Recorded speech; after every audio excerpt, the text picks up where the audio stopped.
आपण पूर्व उच्च प्राथमिक शिष्यवृत्ती परीक्षा मार्गदर्शनासंदर्भात आपण जे काही घटक बघणार आहोत तो महत्त्वाचा घटक आहे, तो म्हणजे आहे व्यावहारिक गणितातला. व्यावहारिक गणितामध्ये आपल्याला नफा तोटा, सरळ व्याज आणि शेकडेवारी ही 3 उपघटक बघायचे आहेत.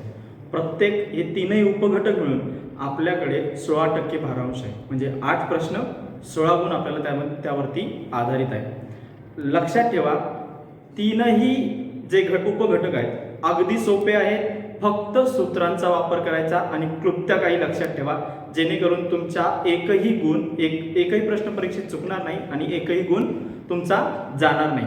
आता सगळ्यात पहिल्यांदा आपण ओळूया जो पहिला घटक आहे आपला नफा आणि तोट्याचा. बघा, नफा तोट्यामध्ये आपल्याला एकतर विक्री किंमत दिलेली असते, त्यावरनं खरेदी किंमत काढून नफा पण दिलेला असतो, खरेदी किंमत काढायला सांगतात. किंवा काही उदाहरणामध्ये काय करतात, खरेदी किंमत देतात, तोटा देतात आणि विक्री काढायला सांगतात. किंवा खरेदी किंमत देतात, विक्री किंमत देतात, तोटा काढायला सांगतात. ज्या ठिकाणी खरेदी किंमत आणि विक्री किंमत दोन्ही दिलेली असते ते सोडवणं खूप सोपं. पण ज्या ठिकाणी तोटा दिला, विक्री किंमत दिली आणि खरेदी किंमत काढायला सांगितली ते थोडंसं कठीण जातं. त्यासाठी आपल्याला सूत्राचा वापर करावा लागतो. आणखी एक गोष्ट मुलांनो लक्षात ठेवा की तुम्हाला जर तुलना करायला जमली तर तुम्ही नफा आणि तोटा जिंकला म्हणून समजा. का की कमी किमतीला घेतलेली वस्तू ही जास्त किमतीला विकली जाते तेव्हा नफा होतो. ही बेसिक कन्सेप्ट आपल्या जेव्हा लक्षात येते तेव्हा आपण कुठलंही उदाहरण त्याच्यावरचं सोडवू शकतो. म्हणजे काय, खरेदी किंमत आहे, तुम्हाला तोटा दिलेला आहे, होणारा तोटा आहे, याचाच अर्थ काय होतो की खरेदी किमतीपेक्षा आपण कमी किमतीत वस्तू विकतोय. किंवा एखादी वस्तू तुम्हाला सांगितलेलं आहे की एखादी वस्तू एवढ्या रुपयांना विकली तर तुम्हाला एवढा नफा मिळणार आहे. नफा मिळणार आहे याचा अर्थ काय, खरेदी किमतीपेक्षा नक्कीच त्या किमतीची विक्री किंमत ही जास्त आहे. आता पहिलं बघा, फक्त नफा जेव्हा काढायचा असतो त्यावेळेस तुम्हाला एक सूत्र वापरायचं असतं, विक्री किमतीतून खरेदी किंमत वजा करा. जेव्हा विक्री किंमत आणि खरेदी किंमत दिलेली असेल तर, किंवा नफा दिलेला आहे, विक्री किंमत दिलेली आहे, तर तुम्हाला खरेदी किंमत ही नफा वजा करून त्याच्यातनं काढून घ्यावी लागणार. दुसरा एक सूत्र आहे फक्त तोटा काढण्यासाठी. यामध्ये जर खरेदी किंमत आणि विक्री किंमत दोन्ही दिलेली असेल तर खरेदी किमतीतून विक्री किंमत डायरेक्ट वजा करा, तुम्हाला तोटा मिळतो. नसेल तर पुन्हा खरेदी किमतीकडे जावं लागतं. एक गोष्ट लक्षात घ्या, नफा असो किंवा तोटा असो हा फक्त आणि फक्त खरेदी किमतीवरच काढतात, विक्री किमतीशी त्याचा काहीही संबंध नसतो. आता इथून पुढे आपण काय करूया, 2017 पासून आपल्याला इयत्ता 5वी पासून स्कॉलरशिपची परीक्षा घेतली जाते, शिष्यवृत्तीची परीक्षा घेतली जाते. ही 2017 पासून तर गेल्या वर्षी ऑगस्ट 2021 पर्यंत झालेले ज्या काही प्रश्नपत्रिका आहे, ज्या परीक्षेत आलेली उदाहरणं आहेत याच्या संबंधात त्यातील उदाहरणे आपण आता बघूया आणि त्यामध्ये ही सूत्र, हे जे नियम या क्लुप्त्या येणारच आहे. या अनुषंगाने आपण एक एक बघणार आहोत. ठीक आहे, चला तर बघूया उदाहरण. आता आपण बघूया नफा आणि तोटा यावरती 2017 साली परीक्षेत आलेला प्रश्न. ठीक आहे, प्रश्न काय होता, रोहितने 3.5 रुपयाला एक पेन्सिल याप्रमाणे 3 डझन पेन्सिल विकत घेतल्या व त्या सर्व पेन्सिली त्याने 150 रुपयांना विकल्या. तर या व्यवहारात त्याला नफा अथवा तोटा किती झाला हे काढायचं आपल्याला. आता खरेदी किंमत दिलेली नाहीये, फक्त विक्री किंमत दिलेली आहे. मग आपण खरेदी किंमत काढूया.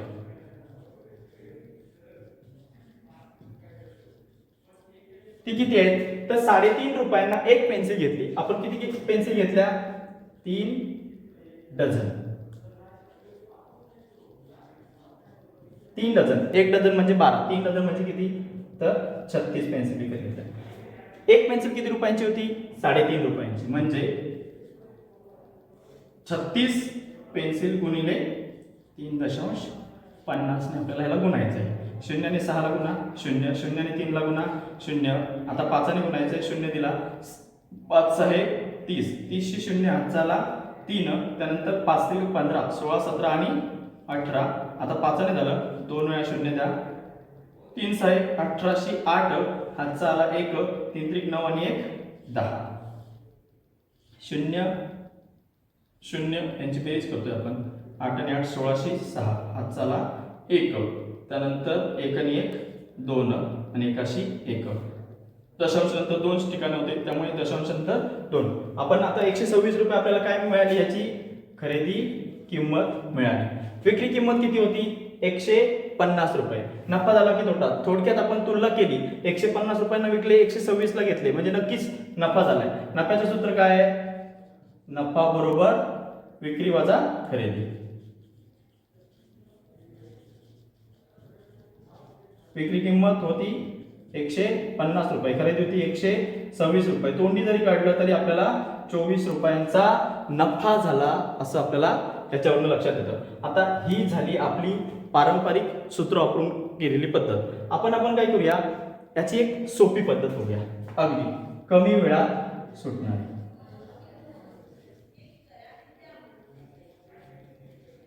ठीक आहे. आपण एकूण पेन्सिल किती घेतलेल्या होत्या? 36 पेन्सिल.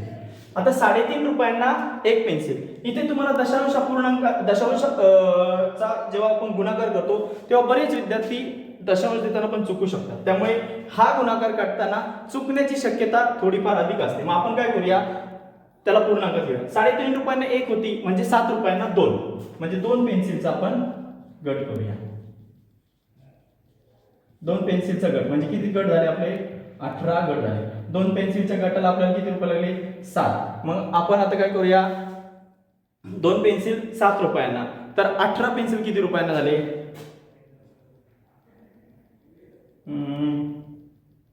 18 गुणिले 7, 7 8 56, 6 हातच्याने 5, 7 1 7 आणि 5 12, 126. 1 मिनिट झाली. नंतर आपल्याला काय करायचं, विक्री किंमत 150 वजा 126 ही खरेदी किंमत होती, वजाबाकी केली. 10 तून 6 गेले 4, 4 राहिला, 4 2 गेला 2, 1 नाही गेला 0. 24 रुपये. नक्कीच विक्री किंमत खरेदी किमतीपेक्षा जास्त होती, म्हणून आपल्याला या व्यवहारामध्ये नफा झाला. ठीक आहे. अशा प्रकारे या सोप्या पद्धतीने आपण सोडवू शकतो. आता यानंतर आपण बघूया पुढचं उदाहरण. ठीक आहे. तर यानंतर दुसरं उदाहरण आपण बघूया नफा तोट्यावरील. हे उदाहरण 2018 साली 5वीच्या शिष्यवृत्ती परीक्षेत आलेलं होतं. एक शर्ट 400 रुपयाला विकल्यास विक्रीच्या 3/8 पट नफा झाला, तर त्या शर्टची खरेदी किंमत किती? आपल्याला आता नफा झालेला दिलेला आहे, किती झालेला आहे, आपल्याला काय पाहिजे, तर खरेदी किंमत आपल्याला त्यातून काढावी लागणार, तरच आपल्याला नफा किती आहे तो काढावा लागणार. कारण आपण नफा असो किंवा तोटा असो हा फक्त खरेदी किमतीवर काढतो, त्यामुळे आधी आपण काढूया खरेदी किंमत. आता खरेदी नफा आधी आपण काढूया. त्यांनी काय म्हटलं होतं, एक शर्ट 400 रुपयाला विकल्यास विक्रीच्या 3/8 पट, 400 रुपयांच्या 3/8 पट काय करायला लागणार, 8 ने 40 400 ला भागायचं, म्हणजे 8 पंच 40, 0 ठेवला झाले 50, 50 त्रिक 150. कसा 50 आणि 3 चा गुणाकार 150. आता हा 150 रुपये आपल्याला मिळाला, काय आहे, नफा. नफा आता नफा कसा करतो आपण, विक्रीतनं नफा जर वजा केला तर आपल्याला खरेदी किंमत मिळते, बरोबर. विक्री किंमत किती होती आपली, 400 रुपये विक्री होती. त्यानंतर आपल्याला नफा किती मिळाला होता, 150 मिळाला होता. यांची आपण वजाबाकी करूया. 400 0 0 गेला 0, 10 5 गेला 5, याच्याकडे 3 राहिले, तर 3 1 गेला 2, 250 रुपये आपल्याला काय मिळाले, त्याची खरेदी किंमत मिळाली. अगदी 2 स्टेप मध्ये तुम्हाला याचं उत्तर काढता येतं. आता बघूया आपण पुढचं उदाहरण. काही उदाहरणं तुम्हाला अशी विधानं दिलेली असतात आणि त्यातील योग्य किंवा अयोग्य किंवा सत्य किंवा असत्य एवढं विचारलेलं असतं. आता हे उदाहरण बघा, हे उदाहरण आलेलं होतं 2019च्या परीक्षेत. उदाहरणात काय विचारलेलं होतं, विक्री किंमत खरेदी किमतीपेक्षा कमी असल्यास नफा होतो, म्हणजे योग्य विधान कोणतं ते आपल्याला ओळखायचं आहे. दुसरं होतं, खरेदी किंमत विक्री किमतीपेक्षा कमी असल्यास तोटा होतो. खरेदी किंमत विक्री किमतीपेक्षा जास्त असल्यास नफा होतो की विक्री किंमत खरेदी किमतीपेक्षा जास्त असल्यास नफा होतो? इकडे बघा, या उदाहरणामध्ये अगदी जास्त डोकं लावण्यापेक्षा फक्त त्यातली खरेदी आणि विक्री कमी आणि जास्त एवढं बघा. विक्री खरेदी किमतीपेक्षा कमी, विक्री खरेदी किमतीपेक्षा कमी, नक्कीच तोटा होतो. इथे नफा झाला म्हणजे हे उदाहरण चूक आहे. त्यानंतर खरेदी किंमत विक्री किमतीपेक्षा कमी आहे, खरेदी कमी किंमत ही विक्री किमतीपेक्षा कमी आहे म्हणजे नक्कीच नफा होतो. याचा अर्थ हे सुद्धा चुकीचं आहे. त्यानंतर खरेदी किंमत विक्री किमतीपेक्षा जास्त आहे. त्यांनी काय म्हटलंय? खरेदी किंमत विक्री किमतीपेक्षा जास्त असल्यास नफा होतो. होतो का? नाही, कारण खरेदी किंमत विक्री किमतीपेक्षा जास्त असल्यास तोटा होतो हे आपल्याला माहिती आहे, म्हणून हे सुद्धा नाही. आणि शेवटचं विधान होतं विक्री किंमत खरेदी किमतीपेक्षा जास्त असल्यास नफा होतो. निश्चितच आपलं सूत्रच ते आहे, नफा बरोबर विक्री वजा खरेदी. त्यामुळे आपलं चौथं विधान हे योग्य असणार आहे. यानंतर बघूया आपण एक नफ्या तोट्यावरील असंच एक उदाहरण जे 2020 ला येऊन गेलेलं आहे. ठीक आहे, हे उदाहरण असं आहे की तुमचा जास्तीत जास्त वेळ घेणार आणि उत्तर काढण्यासाठी, पण जर वेगळी पद्धत वापरली तर तुम्ही अगदी कमी वेळात त्याचं उत्तर काढू शकता. बघा, आता आपण दोन्ही प्रकारे बघणार, नेहमीची पद्धत आणि सोपी पद्धत. ठीक आहे, तर उदाहरण काय होतं? विश्वासने 10 रुपयांना एक वही याप्रमाणे 5 डझन वह्या आणल्या. त्यातील 5 वह्या खराब आढळल्यामुळे उरलेल्या वह्या त्याने 715 रुपयांना विकल्या. या व्यवहारात त्याला प्रत्येक वही मागे किती रुपयांचा फायदा झाला? बघा, इथे शब्द वेगळा वापरलाय, फायदा. फायदा म्हणजे काय? कमीला घेऊन जास्त विकल्यानंतर नफा, म्हणजे थोडक्यात आपल्याला नफा विचारलेला आहे. आपण नेहमीप्रमाणे काय करतो? 5 डझन, 1 डझन म्हणजे किती? 12. 5 डझन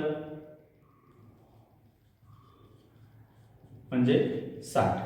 10 ला एक वही, 10 रुपयांना एक वही म्हणजे 60 गुणिले 10 बरोबर 600. बरोबर ना? आणि काय करतो मग? 600 वह्या घेतल्या. ठीक आहे, 600 रुपयांना आपण 60 वह्या घेतल्या. 5 वह्या खराब झालेल्या होत्या, म्हणजे आपल्याला किती वह्या मिळाल्या? एकूण 55च वह्या आपल्याकडे राहिल्या. कारण खराब झाल्यामुळे आपण खराब झालेल्या वह्या काय विकणार नाही. आता विकणार किती वह्या? तर 55 वह्या विकणार. 55 वह्या आपण 600 रुपयांना घेतलेल्या आहेत, असंच आपण आता गृहीत धरूया. त्याने सगळ्या वह्या विकल्या किती रुपयांना? 715 रुपयांना. मग बघा, 715 रुपयांना 55 वह्या विकल्या, म्हणजे मग एक वही किती रुपयांना विकली गेली? 715 भागिले 55. कितीने भाग जातो? 11ने जातो का? जायला पाहिजे. 11 × 5 = 55, 11 × 6 = 66 आणि उरले 66 5 5 ठेवला 5 म्हणजे पुन्हा 11 × 5 = 55, 65 भागिले पुन्हा 5 तर 13. म्हणजे हे बघा, 65 भागिले 5 बरोबर 13. म्हणजे आपण एक वही किती रुपयांना विकली? तर 13 रुपयांना आपण विकली. म्हणजे घेतली किती रुपयांना होती? 10 रुपयांना वही आपण घेतली होती. किती रुपयांना विकली? 13 रुपयांना विकली. म्हणजे आपल्याला किती रुपयांचा फायदा आला प्रत्येक वही मागे? तर 3 रुपयांचा फायदा आला. आपण दुसरी पद्धत अशी बघूया की अगदी सोपी. 715 रुपयांना आपण वह्या घेतलेल्या होत्या, बरोबर? किती वह्या घेतल्या होत्या? 5 डझन. 12 × 5 = 60. मग आपल्याकडे त्याच्यातल्या 5 वह्या खराब झाल्या, उरलं किती? फक्त 55. डायरेक्ट 755 आपल्याला त्याला भागणार. एकूण नफ्याला आपण काय करणार? एकूण विक्री किमतीला एकूण वह्याने भागणार. हे झालं. हीच क्रिया आपल्याला पुन्हा करावी लागणार इकडे. म्हणजे किती? 11 ने भागतो. 11 × 5 = 55, 11 × 6 = 66, उरले 5, 5 वर 5 ठेवले, किती झाले? 11 × 5 = पुन्हा 55 म्हणजे 65 भागिले 5, 5 × 1 = 5, 13 × 5 = 65 म्हणजे 13. एका शॉर्टकटमध्ये आपल्याला इथे उत्तर मिळालेलं आहे, अगदी सोप्या पद्धतीने. किती मिळाल्या, किती घेतल्या, 600 रुपयांना घेतल्या, एवढा सगळा पसारा मांडण्यापेक्षा अगदी विकल्या आपण 715 रुपयांना, 5 खराब झाल्या म्हणून 55 वह्या आपल्याकडे शिल्लक होत्या. 715 रुपयांची एकूण विक्री किंमत आपण 55 मध्ये विभागली, आपल्याला मिळाली 13. आपली खरेदी किंमत एका वहीची 10 रुपये होती आणि आपण विकली कितीला, ती 13ला. तोंडी अगदी उत्तर आहे. प्रत्येक वही मागे आपल्याला 3 रुपयांचा नफा झाला. आता आपण बघूया नफा तोटावरती असणारं एक उदाहरण. तुम्हाला वाटेल की हे धारकतेवरचं वगैरे उदाहरण आहे की भागाकारावरचं, पण त्याच्यामध्ये आपल्याला नेमका नफा आणि तोटा हे आपल्याला काढायचं आहे. ठीक आहे, तर हे उदाहरण आहे. रामूने 35 रुपये लिटर दराने 45 लिटर दूध घेतले, खरेदी केली व सर्व दूध 315 रुपये नफा घेऊन विकले, तर दुधाचा विक्रीचा दर किती, तो पण प्रति लिटर किती असं विचारलं. ठीक आहे, आपल्याला अगोदर काय करायला लागणार, 35 गुणिले 45 करावं लागणार. यांचा जर गुणाकार केला तर तो येतो 1575. ठीक आहे, नफा किती घेतला आपण तो त्याच्यामध्ये मिळवा, म्हणजे 1575 अधिक 315 किती येणार, 5 5 10 0 8 चाले 1 7 1 7 2 9 5 3 8 आणि 1 1 1890 रुपये आले.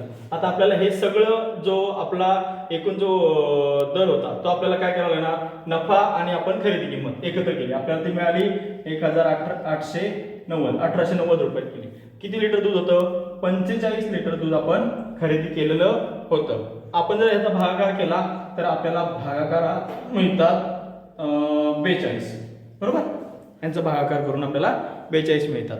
ठीक आहे, तर हे कसं आलं, हे आपण नेहमीच्या पद्धतीने सोडवलं. 45 लिटर दूध किती, 35 रुपये प्रमाणे, त्यांचा गुणाकार केला, तो आला, त्याच्यात नफा मिळवला 315, एकूण आलं, त्याला आपण पुन्हा 45 लिटर दूध होतं म्हणून भागितलं.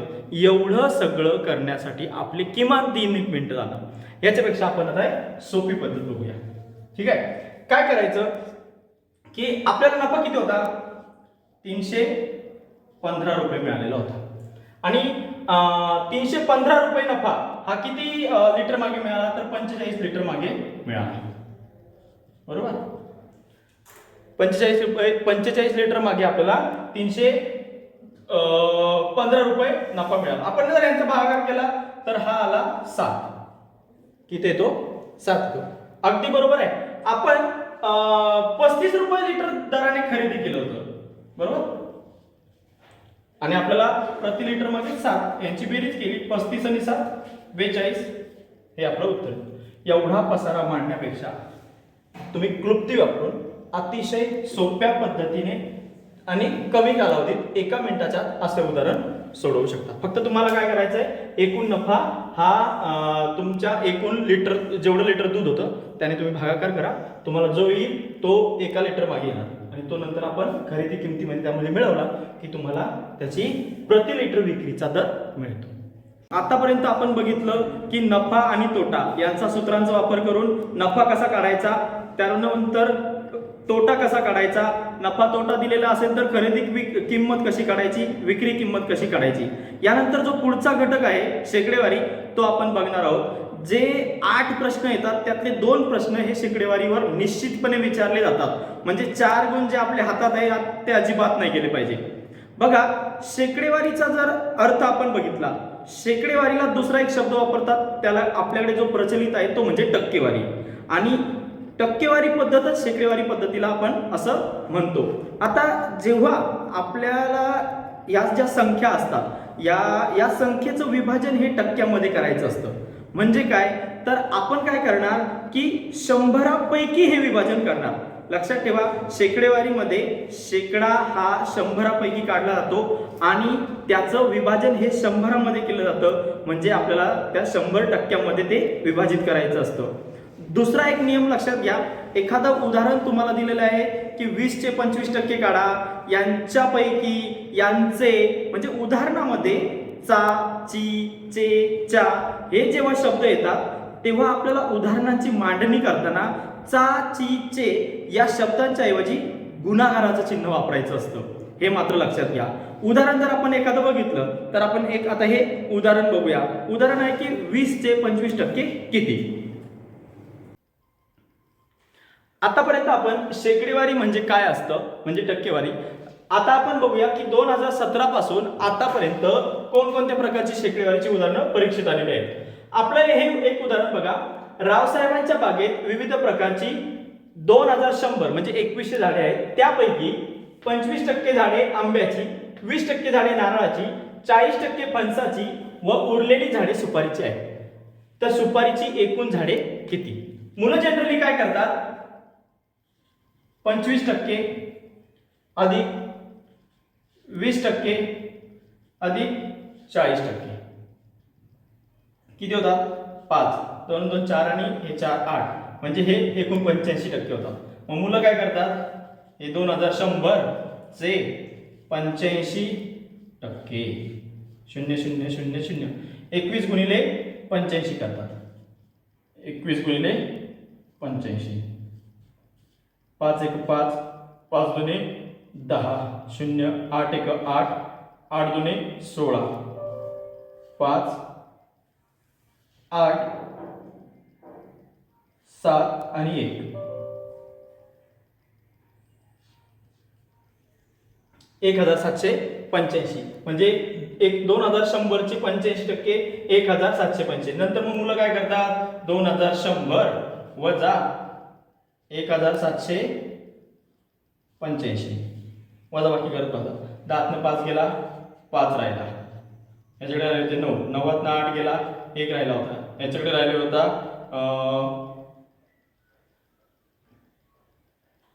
10, 10 7 गेला 3 आणि याच्याकडे राहिला होता 1, 1 गेला 0 म्हणजे 315 झाडे कशाचे आहेत, सुपारीचे आहेत. याच्यापेक्षा आपण एखादी सोपी पद्धत बघूया.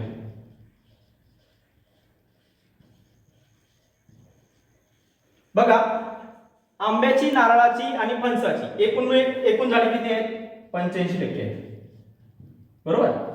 आपल्याला काय करायचंय, 100% झाडातलं 85 वजा करा म्हणजे 100 वजा हे 85% त्यातले गेले, किती उरले 15%.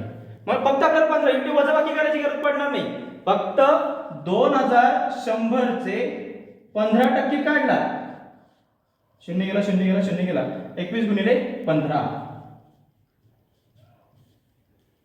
15 1 15 5, हातचा आला 1, 15 2 30 आणि 31, 315 ही मिळाली आपल्याला सुपारीची झाडे. अगदी सोप्या पद्धतीने तुम्ही 1 मिनिटाच्या आत फक्त 3 क्रिया करून सोडवू शकता. यानंतर बघूया पुढचं उदाहरण. आता बघूया आपण शेकडेवारीवरचं दुसरं उदाहरण जे 2017च्याच परीक्षेमध्ये आलेलं होतं. शबनमने तिच्याजवळ असलेल्या चॉकलेटपैकी 15% चॉकलेट जोसेफला दिले.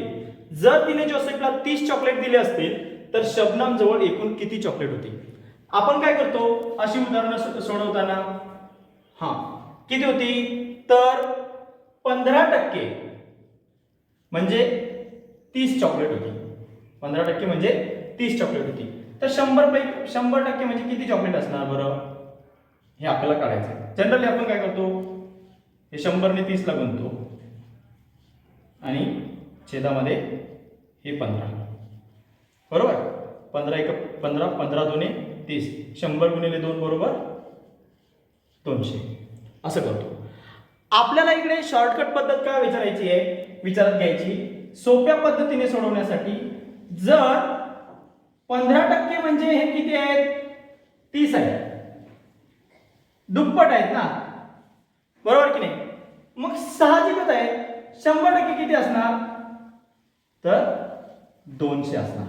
किती असणार, हे 200 असणार म्हणजे तिच्याकडे 200 चॉकलेट होती. अगदी सोपं आणि 1 मिनिटाच्या आत जवळजवळ 30 सेकंदाच्या या पद्धतीने उत्तर आपल्याला मिळतं. हे उदाहरण बघा, स्कॉलरशिप परीक्षेमध्ये 2018 साली आलेलं उदाहरण. अगदी एका ओळीचं उदाहरण आहे. 50चा 50% किती होतात. बघा, आपण एक रूल शिकलेलो आहे की संख्येचे संख्ये इतके टक्के म्हणजे 50 चे 50%. किंवा 20चे 20%, 40चे 40%, जेव्हा अशा संख्या येतात तेव्हा आपल्याला काय करायचं असतं, या संख्येचा वर्ग करायचा असतो. म्हणजे 5चा वर्ग किती झाला तर 25, म्हणजे 50चा 50% बरोबर 25 होतो. समजलं? ही ट्रिक लक्षात ठेवा. आणखी एक गोष्ट, जेव्हा फक्त 50, कोणत्याही संख्येचा फक्त 50, समजा 100चा 50% असा जेव्हा येतो तर 50% म्हणजे निम्मे. 50% म्हणजे किती? निम्मे. 100चा 50% बरोबर 50. ही या ठिकाणी कन्सेप्ट लागू होते. कमीत कमी वेळात अधिकाधिक उदाहरणं आपली सोडवून झाली पाहिजे. या पद्धतीने वर्ग पद्धतीने आपण अगदी कमी वेळात ही टक्केवारी काढू शकतो. यानंतर बघूया पुढचं उदाहरण. आता बघूया ह्या उदाहरणामध्ये ओंकार परीक्षेत 510 गुण मिळवून उत्तीर्ण झाला. जर त्याला परीक्षेत 68% गुण मिळाले असतील तर ती परीक्षा किती गुणांची होती? बघा, 68% गुण हे म्हणजे 510 आहे. म्हणजे किती? 68ला 510 तर 100ला किती? नेहमीप्रमाणे तिरकस गुणाकार, राहिलेली संख्या भागाकारात. 100 गुणिले 510 या दोघांचा तिरकस गुणाकार करतो आपण आणि छेदामध्ये 68. लक्षात घ्या, अशा प्रकारची जेव्हा उदाहरणं येतात की इतके टक्केवारी म्हणजे इतके गुण, याचा अर्थ या दोन्ही संख्यांना एकच संख्येने निश्चित भाग जात असतो. ही गोष्ट तुम्ही कायमस्वरूपी लक्षात घ्या. बघा, इथे 51 आहे, इथे 68 आहे. पटकन आपल्याला क्लिक होतं की दोन्ही संख्या एकाच पाड्यातल्या आहेत. 17 चौक 68, 17 त्रिक 51, 30. 100 गुणिले 30 आणि छेदामध्ये 4 कितीने भाग जातो? 4 1 4, म्हणजे इथे 25 ने भाग जातो. 25 चौक 100 आणि 25 गुणिले 30 बरोबर 25 गुणिले 30 बरोबर 25 त्रिक 75 आणि हा 0, 750. आता आपण बघूया शेकडेवारी बद्दलच थोडंसं वेगळ्या प्रकारचं उदाहरण जे 2020 मध्ये आलं होतं परीक्षेत. आकृतीतील रेखांकित भागाची शेकडेवारी काढा.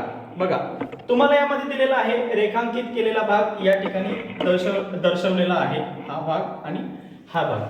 आता याची आपल्याला शेकडेवारी काढायची, म्हणजे रेखांकित किती टक्के भाग हा रेखांकित केलेला आहे. यामध्ये बघा एकूण किती भाग आहे हा कसा ठरवायचा? अगोदर एकूण भाग मोजून घ्या. 1 2 3 4 5 6 7 आणि 8. एकूण भाग 8 आहे. पैकी किती रंगवले? 1 आणि 2, म्हणजे हा 1 आणि हा 1, म्हणजे 2 रंगवले. आता याला आपण काय करायचं? किती टक्के? म्हणून गुणिले 100 करा. सोपा. बे एक बे, बेचो 8. आता 4 ने भाग जातो. 25 एक 25, म्हणजे 25 ने 25 चौक 100, म्हणजे 25% भाग हा रेखांकित केलेला आहे. अगदी सोपं जर आपण एका सेकंदात जर काढू शकतो तर बघा, 8 पैकी 2 म्हणजे किती? साहजिकच आहे. 8 पैकी 4 म्हणजे किती? 50% आणि 2 म्हणजे 25%. तोंडी याचं उत्तर आपण काढू शकतो. चला तर आतापर्यंत आपण दुसरा घटक बघितला शेकडेवारी. त्यानंतर व्यवहारिक गणितातला पुढचा जो घटक आहे सरळ व्याज. बघा, दर साल दर शेकडा उदाहरणं अशी आली आपल्या सोडवण्यात की आपल्याला वाटतं बापरे कसलं तरी उदाहरण आलं आणि आता आपण हे सोडवू शकणार की नाही. पण सरळ व्याज काढण्यासाठी छोट्या छोट्या क्लुप्त्या जर तुम्ही लक्षात ठेवल्या तर ते तुमच्या नक्कीच लक्षात येईल आणि तुम्ही अगदी सहजपणे सोडवू शकता. म्हणजे उदाहरण वाचून समजून घेऊन तुम्हाला मुद्दल कळली, मुदत कळली, दर कळला आणि जर समजा व्याज कळलं तर तुम्ही ते उदाहरण अगदी सहजपणे सोडवू शकता. म्हणजे उदाहरण वाचल्यानंतर कोणतं बाबा किंमत ही मुद्दलासाठी आहे, कोणती संख्या ही दरासाठी आहे, कोणती संख्या ही काल दर्शवते, तर हे जेव्हा तुम्हाला समजेल तर अगदी सोपं एक सूत्र फक्त तुम्ही पाठ ठेवलं तर काय करावं लागणार? एकाच सूत्राद्वारे तुम्ही सर्व सरळ व्याजाची उदाहरणं सोडवू शकता. तर मी तुम्हाला नक्की सांगतो मुद्दल काय असते. बघा, आपल्याला मुद्दल म्हणजे काय की बँकेत आपण एखादी रक्कम बँकेकडनं कर्ज म्हणून घेतो, बरोबर, किंवा आपण जी ठेवतो बँकेकडे, बघा व्याज मिळण्यासाठी आपण एकतर बँकेत ठेवतो किंवा आपल्याला गरज असेल तर आपण बँकेकडनं घेतो. ही आपण बँकेत ठेवलेली किंवा बँकेकडनं कर्ज म्हणून घेतलेली जी रक्कम असते त्याला आपण मुद्दल म्हणतो, बरोबर. मुदत कशाला म्हणतो की ही मुद्दल आपण जी ठेवली आहे जेवढ्या कालावधीसाठी ठेवली असेल किंवा जेवढ्या कालावधीसाठी ती कर्ज म्हणून घेतलेली असेल तर त्याला आपण मुदत म्हणतो. मुदत ही एकतर वर्षात दिलेली असते किंवा महिन्यामध्ये दिलेली असते. बघा आता दर म्हणजे काय, ठराविक कालावधीसाठी प्रति 100 रुपयामागे एका वर्षासाठी आकारण्याचा जो काही मोबदला असतो त्याला आपण दर म्हणतो. दर कसा आकारला जातो, दर साल दर शेकडा, याचा अर्थ प्रत्येक वर्षी प्रत्येक 100 रुपयामागे असा त्याचा अर्थ होतो. आणि लक्षात ठेवा मुद्दल वापरल्याबद्दल मुदतीप्रमाणे आणि ज्या दराप्रमाणे जो दर असेल त्या दराप्रमाणे आणि जेवढ्या मुदतीसाठी ठेवलेला आहे त्या मुदतीप्रमाणे आपल्याला जो काही मोबदला मिळतो त्याला आपण व्याज म्हणतो. आणि सोप्या पद्धतीने जे व्याज काढतो आपण ते सरळ पद्धतीने म्हणून त्याला आपण सरळ व्याज घेतो असं म्हणतो.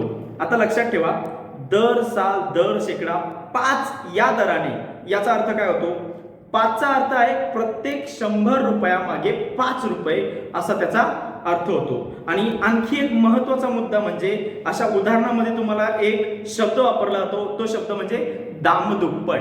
दामदुप्पट काय म्हणजे काय, तर दामदुप्पट म्हणजे जेवढं तुम्ही मुद्दल बँकेकडे ठेवली त्याच्या इतकंच त्याच्यावरती व्याज झालं, म्हणजे पहिल्या रकमेची दुप्पट रक्कम झाली, याला आपण दामदुप्पट असं म्हणतो. नाहीतर दामदुप्पट म्हणजे काय, सोप्या शब्दात तर मुद्दला इतकंच व्याज होणे, याला आपण दामदुप्पट होणं असं म्हणतो. आणि लक्षात ठेवा मुद्दल आणि त्यामध्ये जर व्याज मिळवलं तर त्या एकूण रकमेला रास असं म्हणतात, हे विसरू नका. यानंतर आपण बघणार आहोत सरळ व्याजावरची सोप्या सोप्या क्लुप्त्यांनी सोडवलेली उदाहरणे.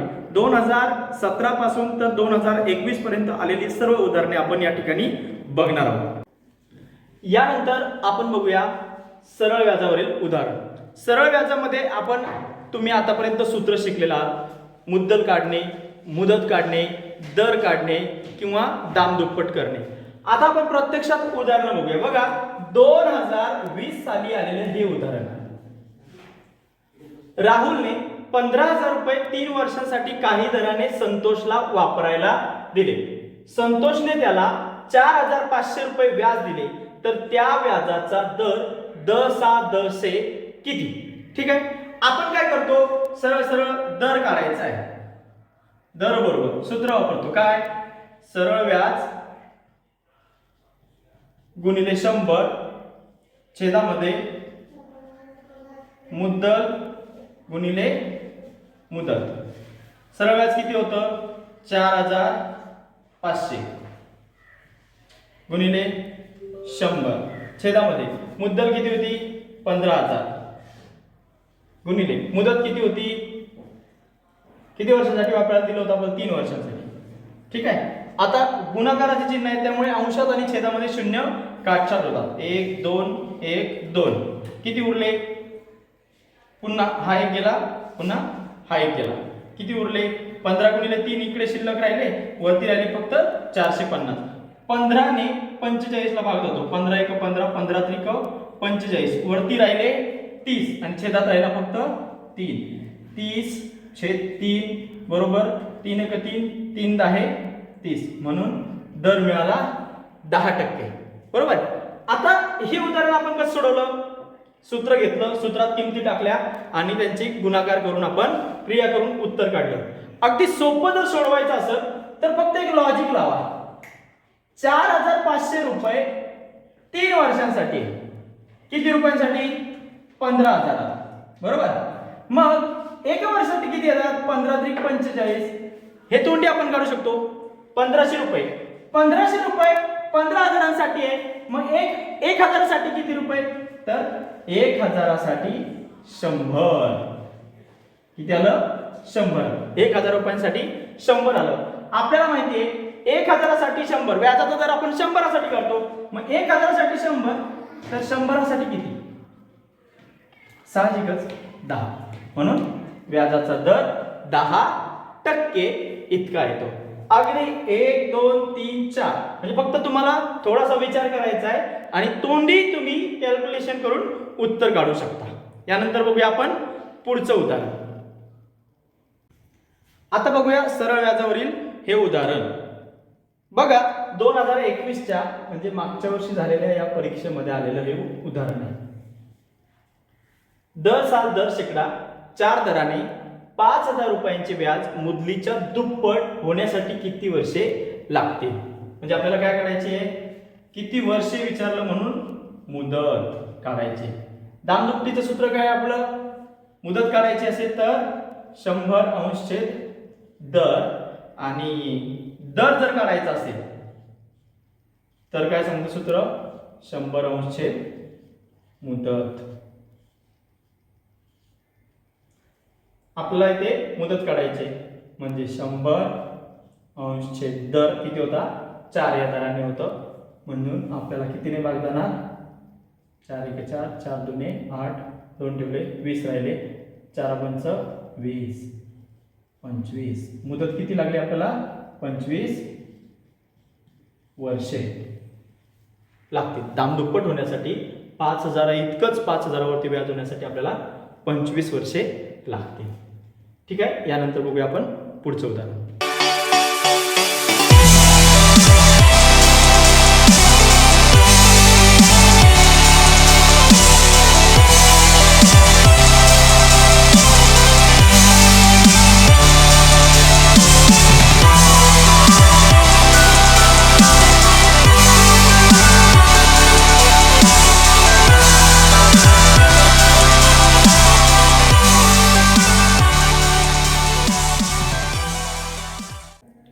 यानंतर बघूया आपण कोन या घटकावरती आधारित उदाहरण.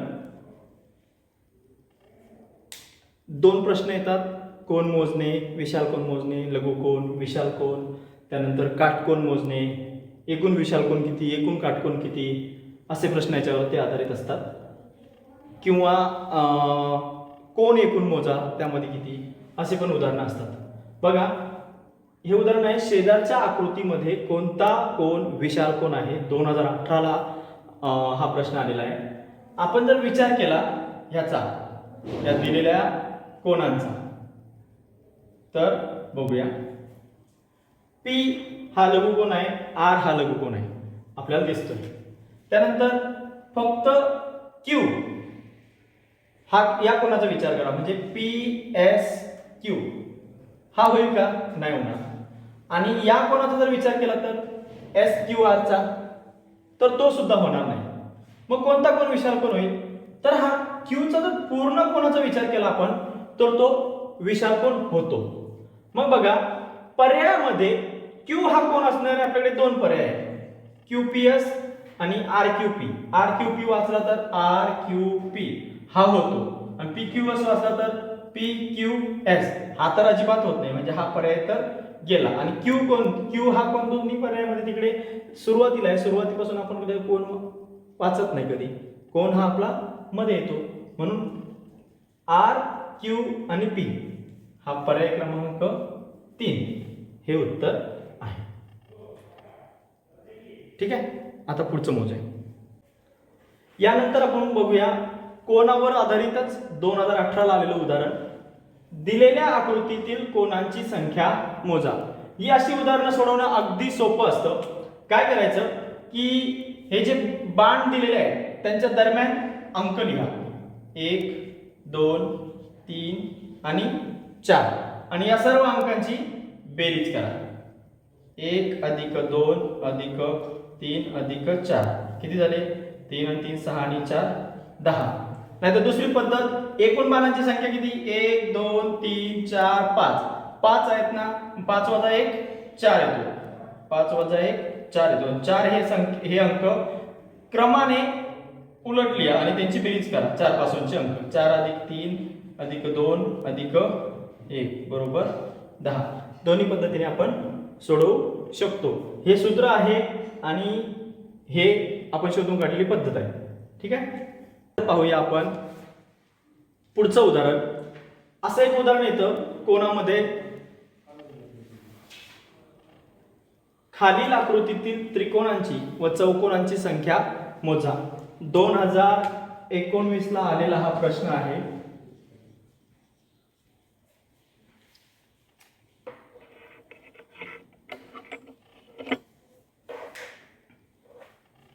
बघा आता याच्यामध्ये त्रिकोण किती आहे, आपण एकूण त्रिकोण मोजूया. क्रमांक देऊया 1 2 3 आणि 4.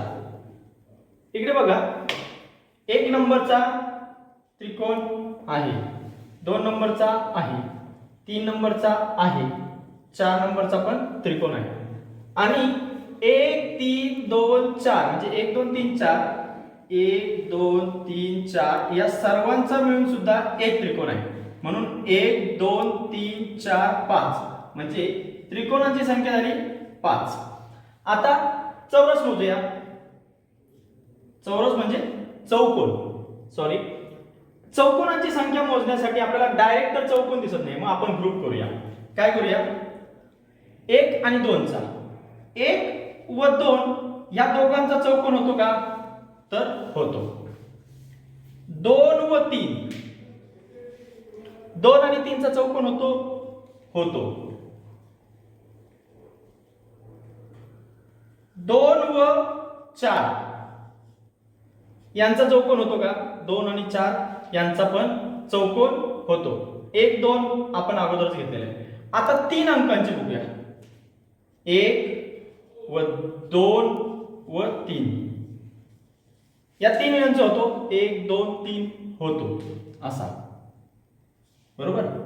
त्यानंतर 2 3 4 मिळून होतो का, 2 3 व 4 2 3 4 मिळून यांचा पण चौकोन होतो. आणि 1 2 4 1 2 व 4 यांचा पण चौकोन होतो का, तर होतो. म्हणजे एकूण त्रिकोणांची संख्या मिळाली आपल्याला 5 आणि एकूण चौकोनांची संख्या 1 2 3 4 5 आणि 6. एकूण चौकोनांची संख्या मिळाली 6. म्हणजे तो पर्याय तुम्हाला असा असणार आहे, त्रिकोणांची संख्या 5 व चौकोनांची संख्या 6 या पर्यायाला तुम्ही गोल करायचं आहे. ठीक आहे, यानंतर बघूया आपण पुढचं उदाहरण.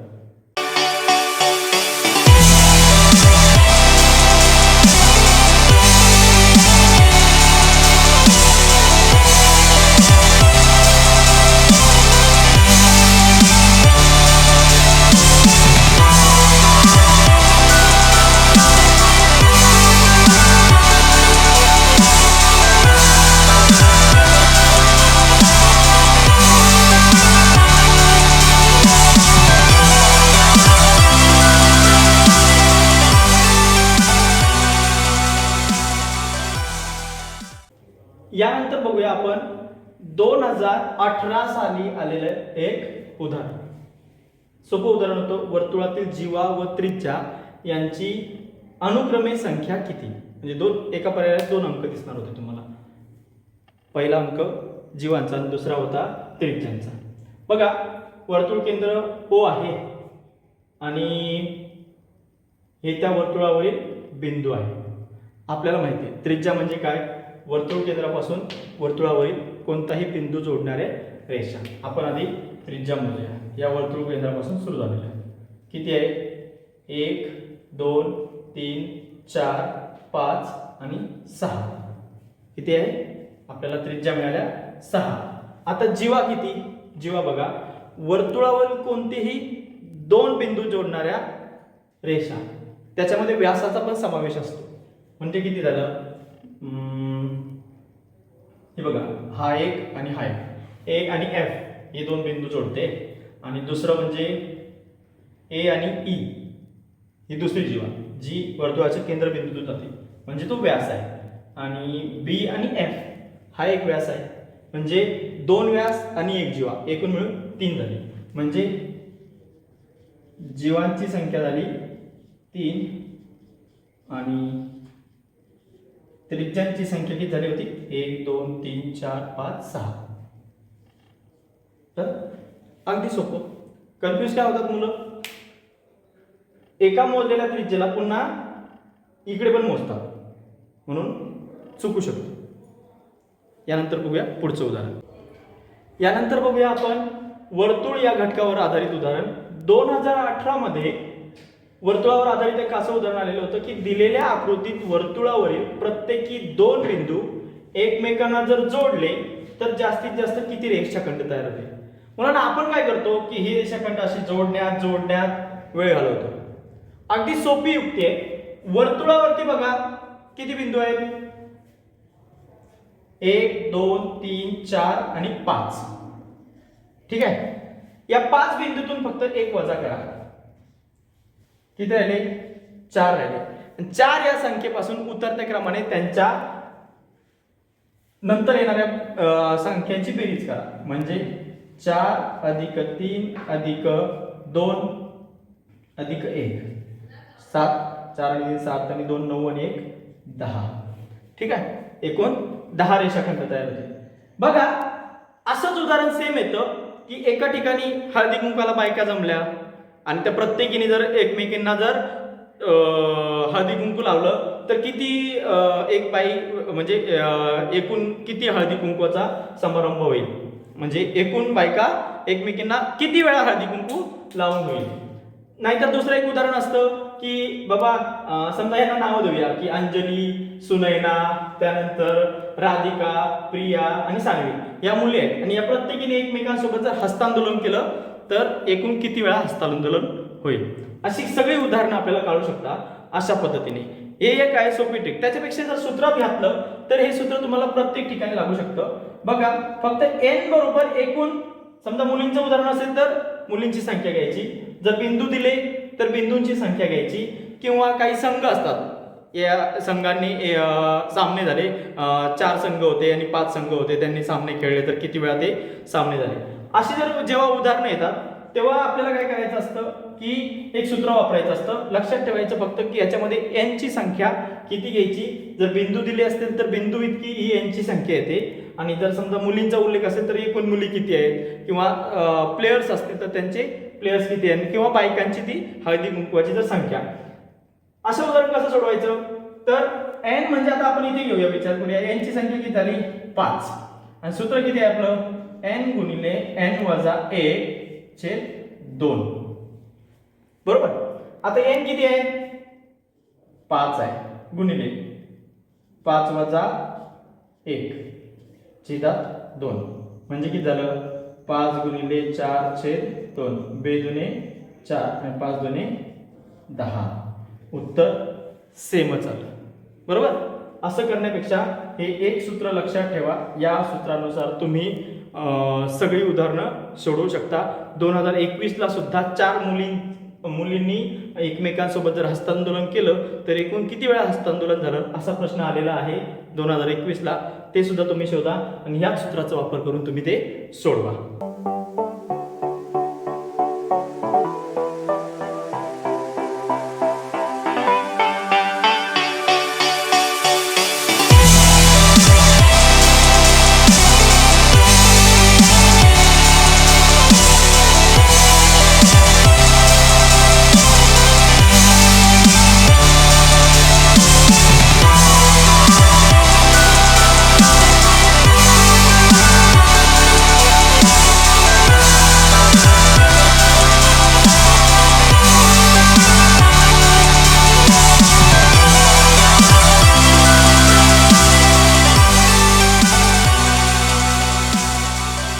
यानंतर आपण बघूया परिमिती व क्षेत्रफळावरील उदाहरणे. परिमिती आणि क्षेत्रफळ यांची सूत्रे तर आपल्याला माहितीच आहे, परिमिती आणि क्षेत्रफळाची. आता आपण त्यावर उदाहरण बघूया. 2017 साली आलेलं हे उदाहरण आहे. 48 मीटर लांबी व 12 मीटर रुंदी असलेल्या हॉलला 64 चौरसाकृती टाइल्स लागतात, तर प्रत्येक टाइल्सची परिमिती किती. बघा यामध्ये महत्वाचं काय आहे की हॉल आहे, बरोबर, हॉल आहे. लांबी मोठी आणि रुंदी म्हणून लहान म्हणून मी आयत काढलं, म्हणजे आयताकृती आहे 100%. तो लांबी आहे 48 आणि रुंदी किती आहे 12. या हॉलला एकूण टाइल्स याच्यामध्ये बसतात 64 आणि त्यांचा आकार आहे चौरसाकृती. बरोबर आहे की नाही. मग आपल्याला काय करायला लागणार, 64 चौरसाकृती आहे यांचं एकूण क्षेत्रफळ काढूया आपण आधी। या हॉलचं क्षेत्रफळ ते कसं, हॉलचं आयताचं क्षेत्रफळ बरोबर लांबी गुणिले रुंदी बरोबर आयताचे क्षेत्रफळ। लांबी किती होती आपली 48 गुणिले रुंदी 12 बरोबर 48 गुणिले 12, 12 8 96 6 हातच्याले 9 12 चौक 48, 48 आणि 2 50 आणि 7 57 म्हणजे 576 चौरस मीटर हे असं आपलं आयताचं क्षेत्रफळ आलं। त्याच हे क्षेत्रफळामध्ये किती टाईल्स बसलेल्या होत्या 64, म्हणून आपण काय करणार 576 ह्या 64 टाईल्स मध्ये विभागणार बरोबर।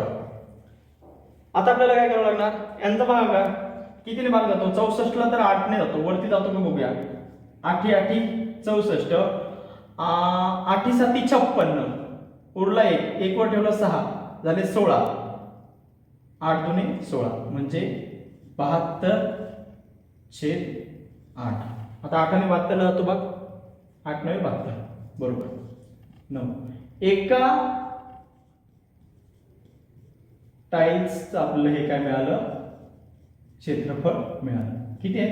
जर एक टाईल्स ही 9 चौरस मीटरची आहे, किती आहे 9 चौरस मीटरची। आपल्याला माहिती आहे चौरसाचे क्षेत्रफळ बरोबर बाजूचा वर्ग। आता बाजूचा ऑलरेडी वर्ग आलेला आहे 9, मग आपल्याला वर्गमुळात 9 जर काढायचं असेल तर ते आलं 3, म्हणजे आपल्याला या चौरसाची एक बाजू मिळाली 3। चौरसाची एक बाजू जर 3 असेल तर त्याची त्या टाईल्सची परिमिती म्हणजे एका टाईल्सची आपल्याला परिमिती काढायची आहे 3 गुणिले 4 ती आली 12 मीटर। किती आली 12 मीटर। ठीक आहे, अशा प्रकारे हे उदाहरण आपल्याला सोडवता येतं। ठीक आहे, यानंतर बघूया 2019 साली आलेलं हे परिमिती व क्षेत्रफळाचं उदाहरण। लक्षात ठेवा मित्रांनो, या ठिकाणी आपण परिमिती आणि क्षेत्रफळाची अशी उदाहरणं बघत आहोत ज्यामध्ये परिमिती आणि क्षेत्रफळ या दोन्ही गोष्टींचा विचार केलेला आहे। काही उदाहरणं फक्त परिमिती काढा म्हणून असतात, ती उदाहरणं तुम्ही सोडवू शकतात, किंवा फक्त क्षेत्रफळ काढा असं असतं, ती उदाहरणं सुद्धा तुम्ही सूत्रांचा वापर करून सोडवू शकतात। परंतु दोन्ही गोष्टी जेव्हा एकत्र येतात तेव्हा मुलं नक्की गोंधळतात। तर अशी उदाहरणं कशी सोडवायची ते आपण बघूया। या उदाहरणात तुम्हाला काय सांगितलेलं आहे की एका आयताची लांबी व रुंदी अनुक्रमे 12 सेमी व 8 सेमी आहे। अनुक्रमे म्हटलं म्हणजे 12 सेमी पहिल्यांदा लांबी येणार आणि नंतर 8 सेमी ही रुंदी येणार, बरोबर आहे की नाही। तर आयत आहे, आयताची लांबी दिलेली आहे 12 आणि रुंदी दिलेली आहे 8 सेमी, 12 सेमी व 8 सेमी। ठीक आहे, आता आपल्याला समोरासमोरील आयताच्या बाजू माहित असतात, त्या समान असतात म्हणून मग त्यांनी काय सांगितलं होतं की या आयताची परिमिती एवढीच परिमिती असलेला चौरस आहे। काय आहे चौरस आहे। या आयताची जेवढी परिमिती आहे तेवढीच परिमिती सुद्धा त्या चौरसाची आहे आणि आपल्याला त्याचं क्षेत्रफळ काढायचं आहे। याची परिमिती काढून घ्या आधी, किती आहे 12 दुने 24 अधिक 8 दुने 16 बरोबर 40। काय आली परिमिती आली। याची परिमिती पण तितकीच आली, चौरसाची परिमिती किती आहे 40 आहे, 40 सेमी आहे।